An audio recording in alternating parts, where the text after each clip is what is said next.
신앙의 세계에는 들어오는 자만이 알 수 있는 그 세계가 있죠. 왜 예수 믿기 전에는 전혀 우리가 이 세계, 또 이 기쁨, 또 이 은혜를 우리가 상상하지 못했고 또 경험하지 못했으니까 알지도 못했잖아요. 막상 들어와 보면 이 세계에 놀라운 하나님의 은혜가 있고 또 기쁨이 있습니다. 마치 그렇지 않나 싶습니다. 우리가 엄마 뱃속에 있을 때에는 모르죠. 세상이 얼마나 좋은 세상인지, 아름다운 세상인지. 막상 나와 보면 그때부터 이제 아는 것처럼 신앙의 세계도 그런 것 같습니다. 예수님을 믿지 않는 사람이 들어오게 되면 열리는 문이 있죠. 그런데 모든 신앙인이 예수 그리스도를 믿고 또 교회에 다니는 모든 사람들이 또 동일하게 같은 은혜와 같은 세계를 경험하는 것은 또 아니다 이런 생각을 합니다.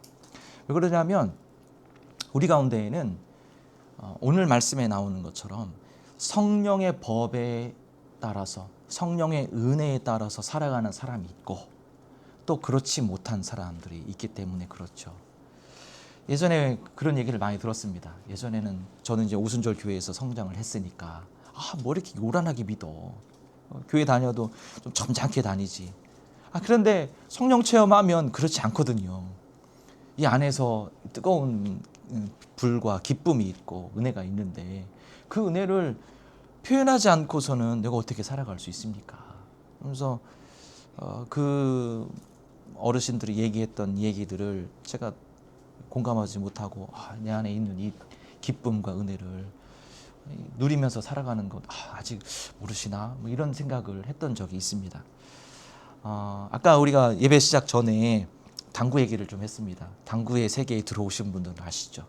목사님 딱돌이를 조금 하셔갖고 어느 정도 치신다고 하셨는데 저도 그 알바를 거기서 하면서 많이 성장을 했거든요.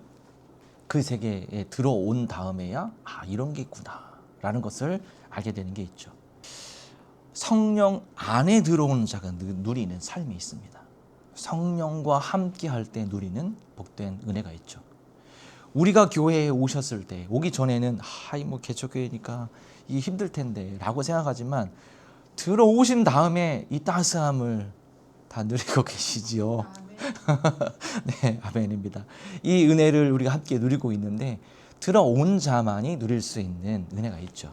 제가 그래서 담대하게 말할 수 있습니다. 온라인으로 예배를 드리시는 분들 중에 망설이시는 분이 계시다면 망설이지 마시고 우리가 교회의 문턱을 넘어보세요. 이 안에서 누리는 귀한 은혜가 있는 줄로 믿습니다. 세상에 있을 때 사람들의 삶을 가장 많이 움직이게 하는 것이 무엇일까?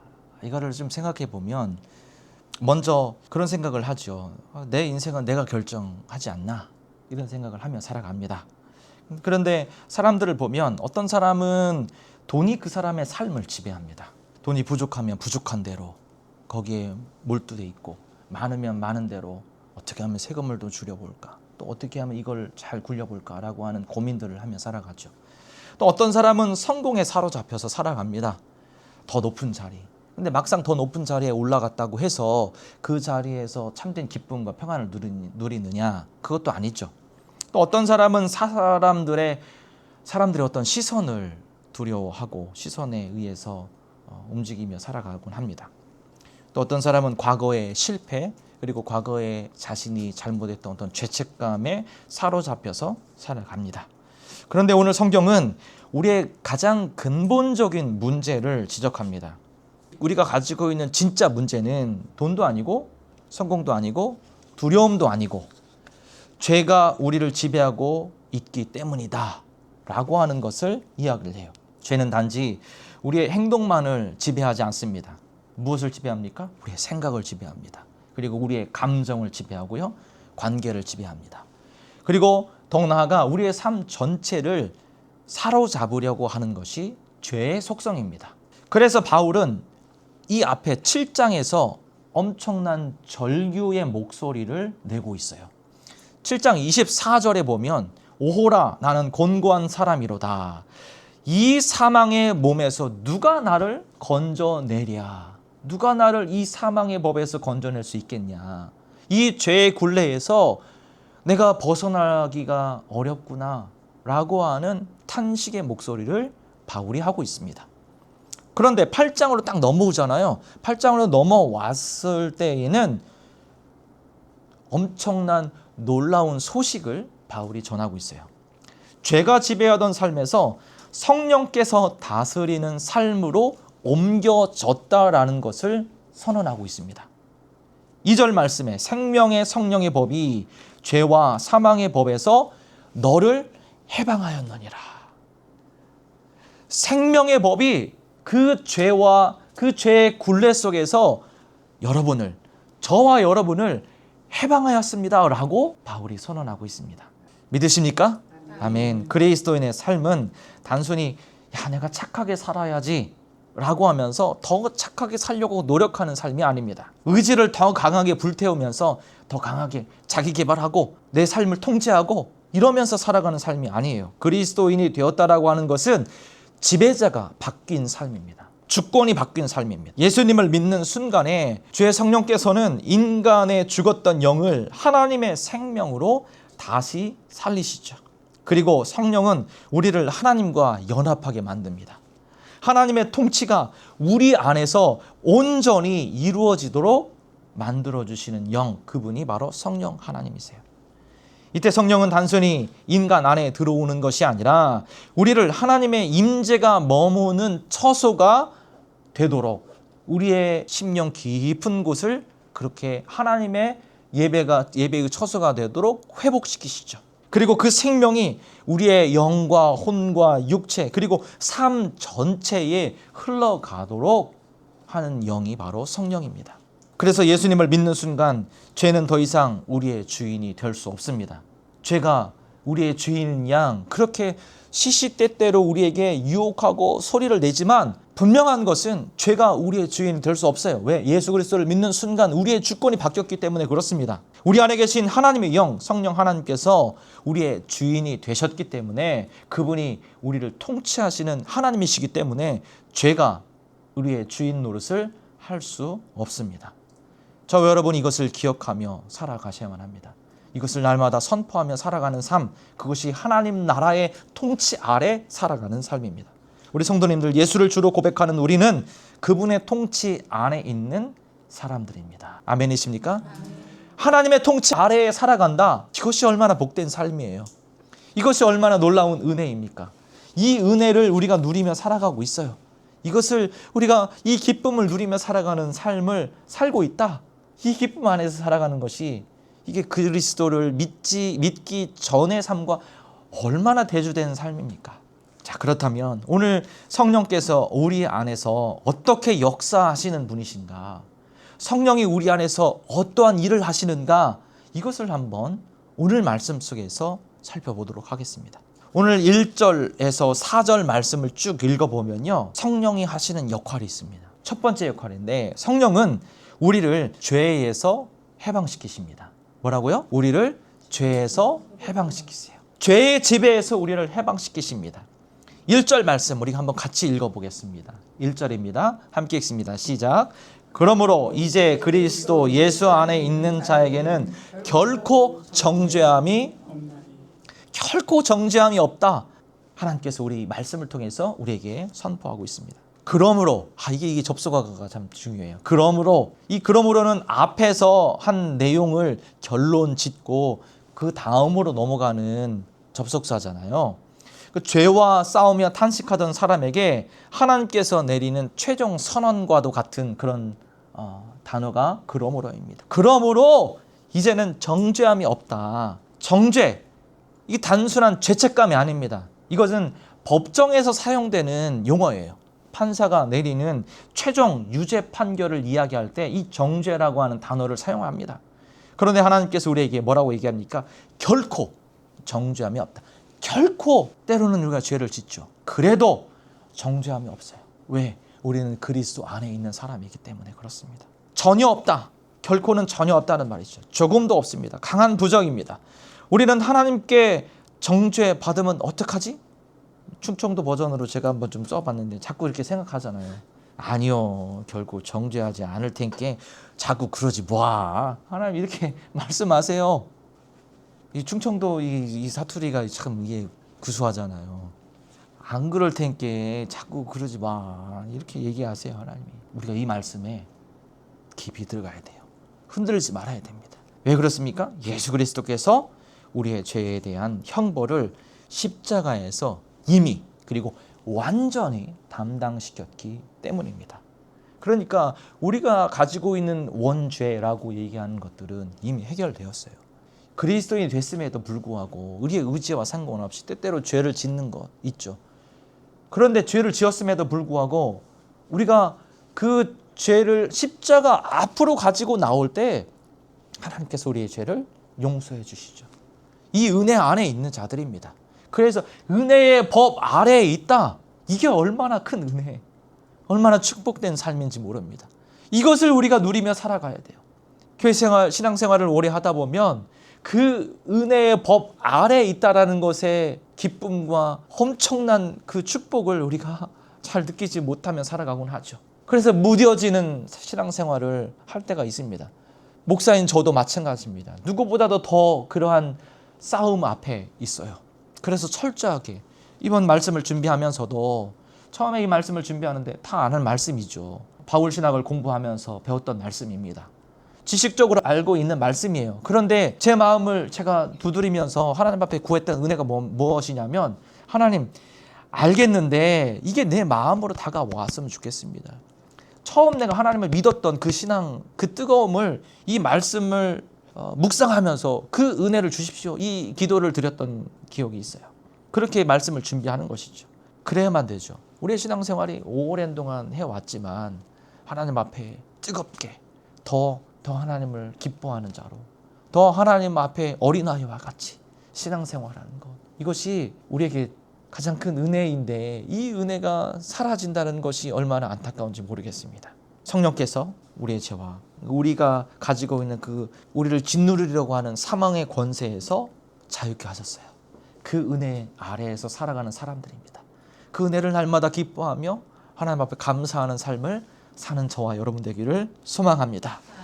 죄는 여전히 우리를 유혹합니다. 하지만 더 이상 우리는 죄의 지배를 당하지 않습니다. 왜냐하면 우리는 주님 안에 있기 때문에 그렇죠. 십자가 안에 들어왔기 때문에 그렇습니다. 그리스도인은 죄가 없는 사람이 아니라 죄의 노예에서 해방된 사람이에요. 그래서 넘어질 수 있죠. 때때로 죄를 지을 수 있습니다. 아까 얘기한 것처럼 죄 아래 머물지 않고 살아가는 거 불가능합니다. 이 세상을 살아가면서. 하지만 그럼에도 불구하고 우리가 은혜 안에 있기 때문에, 성령께서 우리를 주장하고 있기 때문에 하나님께서 우리에게 주시는 풍성한 은혜의 삶을 살아갈 수 있다. 이 사실을 우리가 날마다 기억하며 살아가야만 합니다. 사단은 지금도 우리를 정죄하려고 합니다. 너는 역시 안 돼. 하나님은 너를 사랑하겠어. 이게 우리 감정의 기복이 저 밑바닥을 갈 때에, 이때에 자꾸 우리에게 속삭이는 목소리가 이 목소리 아닙니까? 네가 정말 하나님의 사람 맞아?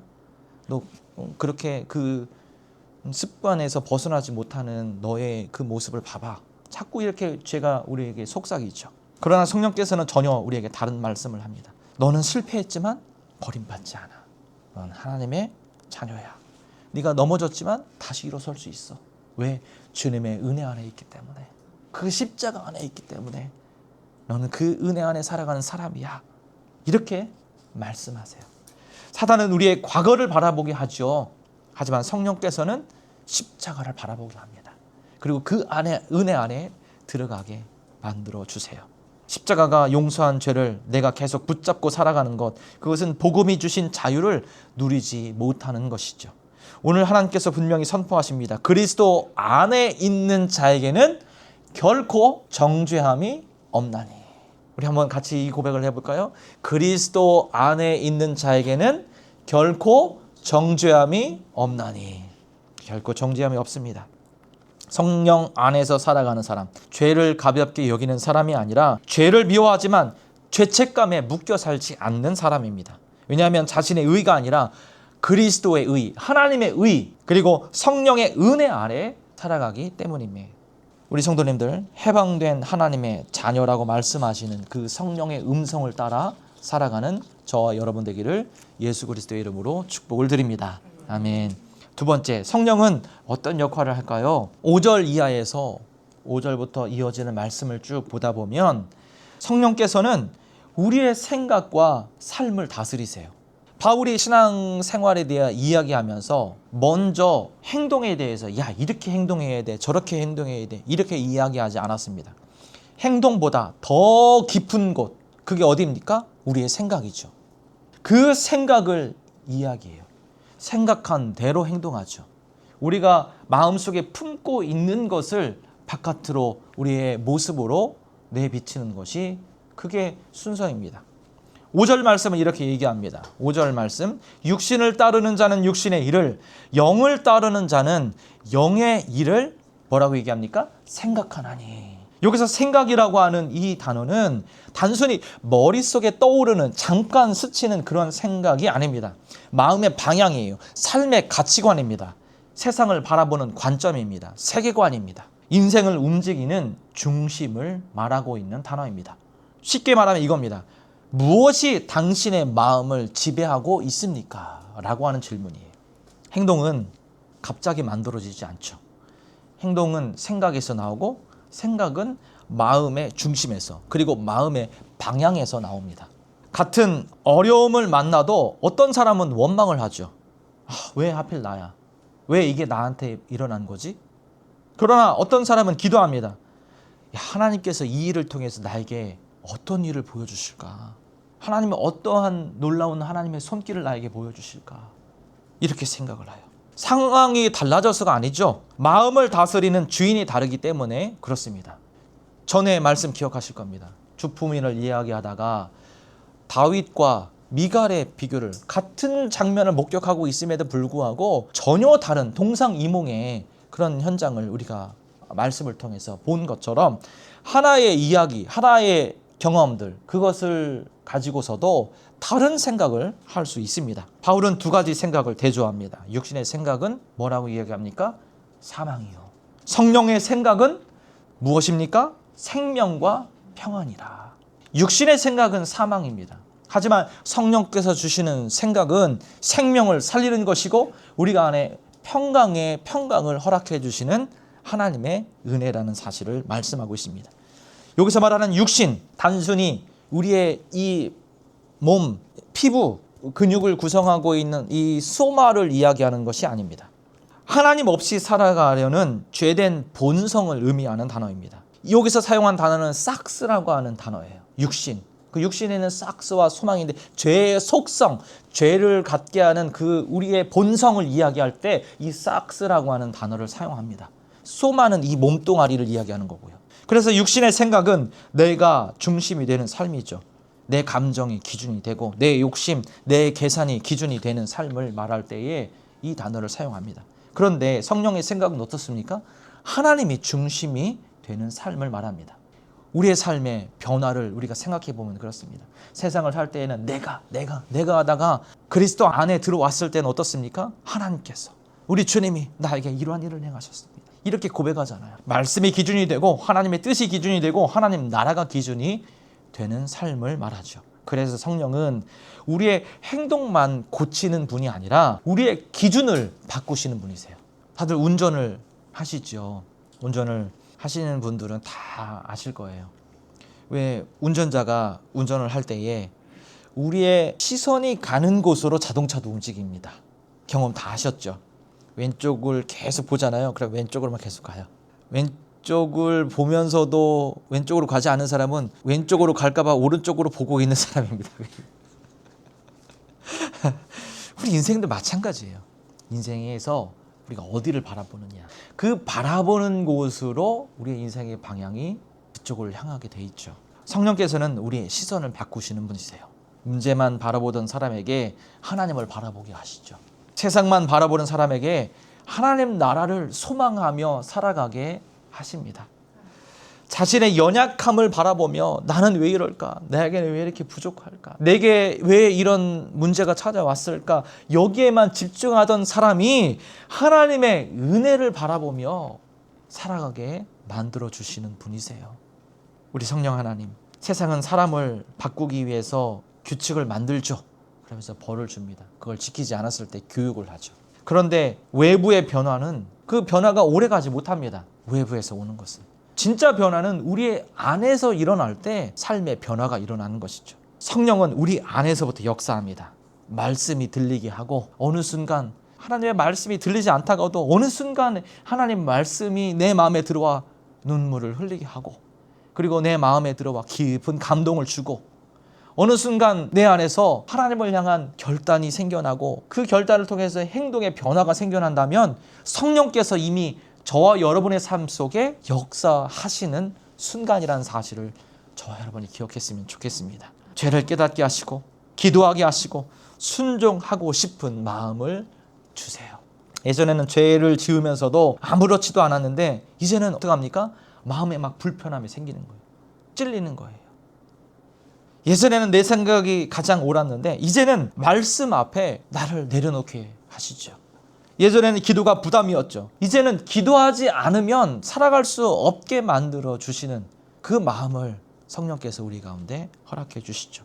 이것이 성령께서 우리 안에서 일하시는 증거입니다. 성령은 우리를 억지로 끌고 가시는 분이 아니세요.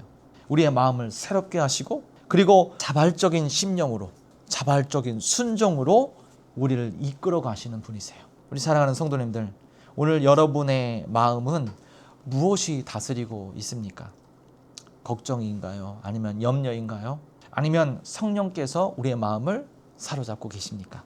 성령께서는 우리의 환경을 먼저 바꾸어 주시는 분이 아니라 그 환경을 바라보는 우리의 생각과 우리의 마음을 먼저 바꿔 주시는 분이세요. 우리의 생각과 삶을 다스리시는 그 성령의 인도하심을 따라 성령이 이끄는 삶을 살아가시는 저와 여러분 되기를 예수 그리스도의 이름으로 축복을 드립니다. 아멘. 성령께서 우리 안에서 어떻게 역사하실까? 세 번째로는 14절 이하에 잘 나옵니다. 앞에 첫 번째로는 죄에서 우리를 해방시킨다고 했죠. 두 번째로는 우리의 생각과 마음을 새롭게 하세요. 세 번째로는 우리를 하나님의 자녀답게 살아가게 합니다. 자녀답게 살아가는 게 뭘까? 이 14절 이하에서 14, 15, 16, 17절에서 사도 바울이 구체적으로 이야기를 합니다. 15절입니다. 너희는 다시 무서워하는 종의 영을 받지 아니하고 양자의 영을 받았으므로 우리가 아바 아버지라 부르짖느니라. 여기서 두 가지 대조를 합니다. 종의 영과 양자의 영. 종은 두려움으로 살아가죠. 주인의 눈치를 봅니다. 실수하면 벌을 받을까 두려워하죠. 잘못하면 버림받을까 두려움에 사로잡힙니다. 불안하죠. 하지만 양자의 영을 우리가 가지고 있는 사람은 어떻습니까? 아버지를 신뢰하죠. 하나님에 대한 깊은 신뢰가 그 밑바탕에 깔려 있습니다. 양자의 영, 로마 사회에서 양자가 되었다라고 하는 이것은 단순히 한 가정에 들어가는 정도가 아닙니다. 이건 법적 관계가 이미 다 끝나고 새로운 가정의 아들이 되어서 입양이 되어서 그 모든 권리와 상속에 대한 모든 권한을 갖게 된 신분을 가리킬 때 사용하는 단어입니다. 바울은 양자의 영이라고 하는 법적 용어를 사용해서 로마에 있는 사람들에게 하나님의 자녀가 되는 것이 어떤 삶인가라고 하는 것을 말씀해 주고 있는 것이에요. 바울은 이 이미지를 통해서 우리의 구원을 설명합니다. 성령께서는 우리를 단순히 죄에서 용서하는 것에만 그치는 것이 아니라 하나님의 가족으로 우리가 받아들여졌다. 그리고 이제는 하나님 나라의 손님이 아니라 하나님 나라의 자녀다라는 사실을 분명히 얘기해 주고 있어요. 그래서 우리는 하나님을 어떻게 부릅니까? 아바 아버지라 부르러요. 이게 얼마나 놀라운 특권인가요? 하나님을 아바 아버지라 부를 수 있는 것, 이게 엄청난 은혜를 갖고 있습니다. 아바 아버지, 하나님을 향한 친밀한 표현입니다. 아바 아버지라는 표현이 예수님께서 십자가 앞에 계셨을 때 하나님을 향해 아바 아버지라 부르죠.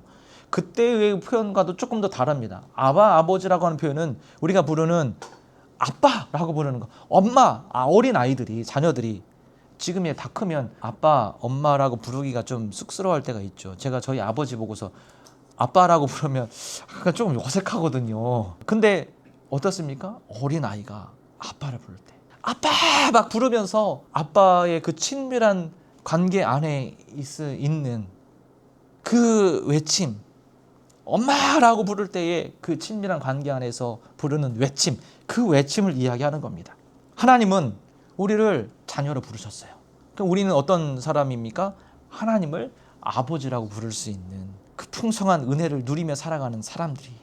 그런데 우리는 어떻습니까? 신앙생활 하면서도 잠잠케 아버님 그동안 잘 계셨습니까? 제가 주일날 이렇게 나와서 예배를 드리는데 이렇게 예배를 드리는 것이 하나님이 기뻐하는 예배이겠지요 라고 하지만 아니에요. 하나님은 어린아이와 같은 아이의 그 모습을, 다윗과 같은 그 모습을 기뻐하시는 거 우리가 다 알잖아요. 이제 우리도 예수님 안에서 하나님을 아버지라고 부를 수 있게 되었다라는 것, 이것을 삶에서 우리의 행동으로 보여줄 수 있어야만 합니다. 관계의 변화가 일어난 거예요. 죄는 하나님을 두려운 재판장으로 보게 하죠. 그런데 성령은요, 하나님을 사랑의 아버지로 바라보게 하고 아버지라고 부를 수 있게 하시는 분이세요. 성령이 우리 가운데 계시잖아요. 하나님을 아버지라 부르게 하세요. 그 깊은 관계 안에 들어가 그 은혜를 누리게 합니다. 우리의 마음이 하나님을 향해 정말 친밀한 관계 안에 들어가 그분이 주시는 풍성한 은혜를 기뻐하고 그 은혜 안에서 풍성한 은혜를 누릴 수 있도록 만들어주시는 분이 성령 하나님이세요. 우리 성도는 하나님 앞에 나아갈 때 심판받을 죄인의 마음으로만 나아가지 않죠. 아버지를 신뢰하는 자녀의 마음으로 나아갑니다. 우리 16절에 이렇게 말합니다. 16절 말씀을 같이 한번 읽어보겠습니다. 시작. 성령이 친히 우리의 영과 더불어 우리가 하나님의 자녀인 것을 증언하시나니. 우리가 실패할 때, 흔들릴 때, 그리고 넘어졌을 때에 성령께서는 우리 안에서 계속 증언하세요. 말씀해 주세요. 뭐라고 얘기합니까? 너는 여전히 하나님의 자녀야. 세상은 성공으로 자기의 가치를 평가하곤 합니다. 실패하면 쉽게 외면받죠. 낙인을 찍습니다. 넌 실패자야. 연예인들을 잘 보세요. 연예인들도 그 많은 인기를 누르다가도 어느 한순간에 잘못하면 너는 낙오자야. 인생에 너는 실패한 사람이야 라고 낙인 찍잖아요. 아니에요. 하나님 어떤 분이세요? 때로는 우리가 실패해도, 죄를 지어도 하나님 우리에게 여전히 변하지 않고 그리스도 안에 있는 모든 사람들에게는 하나님께서 우리를 자녀로 부르시는 이 놀라운 은혜가 우리 가운데 있다. 이것을 붙들었으면 좋겠어요. 성령께서 우리에게 확증하시는 이 음성을 듣고 살아가는 저와 여러분 되기를 소망합니다. 성령은 우리의 행동보다, 행위보다 우리의 신분을 먼저 확인시켜 주시는 분이세요. 누가복음 15장을 보시면 탕자의 비유가 나오죠. 탕자는 아버지의 재산을 다 탕진하고 나중에 이거 어떻게 할까? 내가 이러다 죽는 거 아닌가? 이런 생각을 하죠. 그런데 모든 것을 잃어버리고 돼지 우리에서 쥐업 열매를 먹고 살아가는데 그때 가장 먼저 그 탕자가 떠올렸던 생각은 무엇입니까? 돈도 아니에요. 명예도 아닙니다. 어떻게 하면 내가 누구한테 기댈까? 다른 사람을 찾아본 것이 아니에요. 누구를 찾았습니까? 아버지를 찾았어요. 아버지. 그래서 그가 집으로 돌아옵니다. 아버지는 멀리서 아들이 오는 걸 알고 있었어요. 그리고 그를 안아줍니다. 이것이 자녀예요. 하나님 앞에 우리가 우리의 생각의 방향을, 마음의 방향을 돌리기만 하면 우리 아버지 되신 하나님이 우리를 알아주세요. 품어주세요. 이것이 하나님이 우리에게 보여주시는 아버지의 모습이에요. 종이었다면 돌아설 수 없었을 거예요. 그런데 자녀이었기 때문에 아버지께로 돌아섭니다. 우리 성도님들, 성령께서는 우리를 완벽한 사람으로 먼저 만드시는 것이 아니라 먼저 돌아올 수 있는 자녀로 만드세요. 그래서 넘어져도 다시 하나님께 나아가죠. 실패하면 다시 기도할 수 있어요. 죄를 지으면 우리는 회개하면 됩니다. 그렇다고 해서 그냥 죄를 지으면 회개할 수 있으니까 오늘 또 죄를 지어야지, 이게 아니에요. 참된 그리스도와 안에 있는 사람은 죄를 짓지 않기 위해서 부단히 노력하는 사람이에요. 하나님의 말씀대로 노력하는 사람이에요. 그럼에도 불구하고 우리가 넘어지지만 그 상황 속에서 아버지께로 갈 수 있는 은혜와 특권이 우리 가운데 있다. 언제든 품어주시는 아버지, 그분이 우리의 하나님이세요. 성령 안에 살아가는 사람은 하나님께 인정받기 위해 애쓰는 사람이 아니라 이미 사랑받고 있는 자녀로 살아가는 사람입니다. 그래서 성령 안에서 하나님 앞에 하나님의 자녀답게 살아가는 것, 이것이 얼마나 귀한 삶인지 모르겠습니다. 참된 자녀로 살아가고 있음을 날마다 확증하시고 우리의 입술로 선포하세요. 나는 하나님의 자녀야. 하나님의 자녀로 살아가고 있어. 우리의 삶에, 우리의 가정에 선포하시는 저와 여러분 되기를 소망합니다. 그렇다면 하나님의 자녀답게 살아가는 것, 어떻게 사는 것일까? 14절 말씀 같이 한번 읽어볼까요? 시작. 무릇 하나님의 영으로 인도함을 받은 사람은 하나님의 아들이라. 여기서 인도함을 받는다라고 하는 것, 거기에 조금 더 포커스 좀 맞춰 보면, 인도함을 받는다라고 하는 말은 계속해서 인도받는 삶을 말합니다. 뭐 이때만 받는 것이 아니라, 믿음이 좋을 때만 인도받는 것이 아니라 계속적으로, 지속적으로 인도함을 받는다라고 하는 의미를 갖고 있어요. 이 말씀을 들을 때 우리는 무엇이 떠오릅니까? 말씀을 묵상하면서 하나님 인도함을 받는다는 게 뭘까요? 그러면서 다시 말씀을 또 깊이 묵상하는 가운데 떠오르는 이미지가 있더라고요. 여러분 아마 저와 동일한 이미지를 생각하실지도 모르겠어요. 광야에서 구름 기둥과 불 기둥으로 인도함을 받았던 이스라엘 백성들을 생각해 보세요. 하나님의 인도하심을 받았던 그들의 삶의 여정, 이게 인도함 받는 거예요. 어느 때는 그냥 이쪽에 있을 때는 하나님 구름 기둥 불 기둥 상관없이 살아가는 사람이 아니라 늘 항상 구름 기둥 불 기둥이 움직이면 움직이는 거고 서면 멈춰서 하는 삶을 사는 것, 그게 하나님의 인도하심을 받는 거예요. 구름이 움직이면 함께 움직였습니다. 멈추면 함께 멈추었죠. 민수기 9장을 한번 보세요. 그들이 하루를 머문 적도 있고요, 한 달을 머문 적도 있습니다. 그리고 1년을 머문 적도 있어요. 중요한 것은 속도가 아니다. 하나님의 인재를 놓치지 않는 것, 그게 가장 중요한 포인트라는 거예요.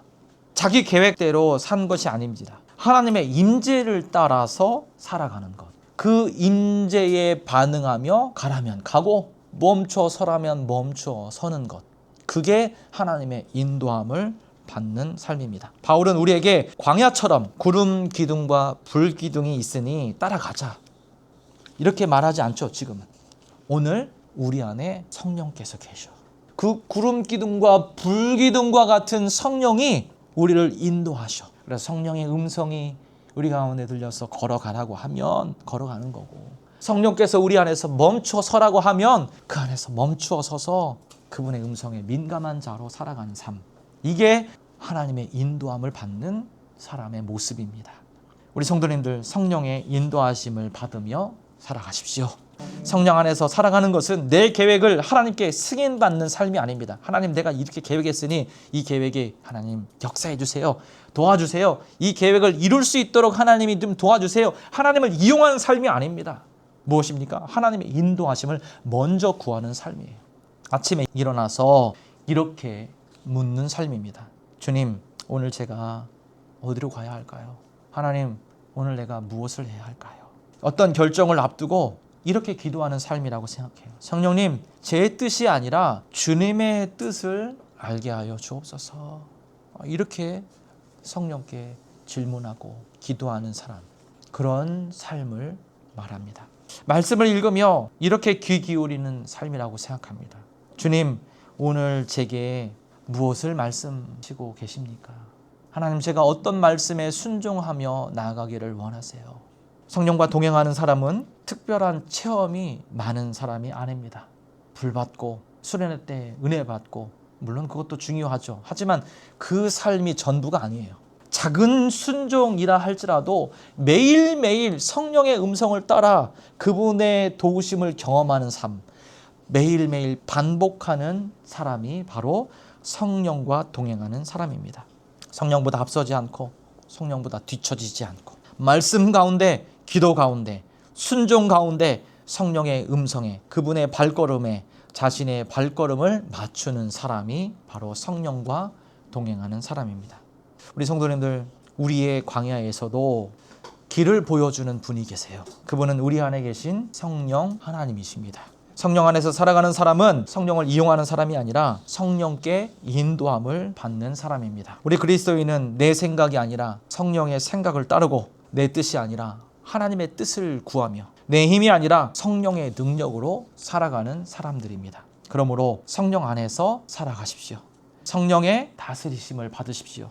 그리고 성령의 인도하심을 따라 그분의 음성을 따라 걸어가시는 저와 여러분 되기를 소망합니다. 그 길이 생명의 길이에요. 그리고 그 길이 평안의 길입니다. 그리고 그 길이 하나님의 자녀가 걸어가는 참으로 복된 길인 줄로 믿습니다. 그 길을 믿음으로 걸어가시는 한 분 한 분 되시기를 예수 그리스도의 이름으로 축복을 드립니다. 아멘.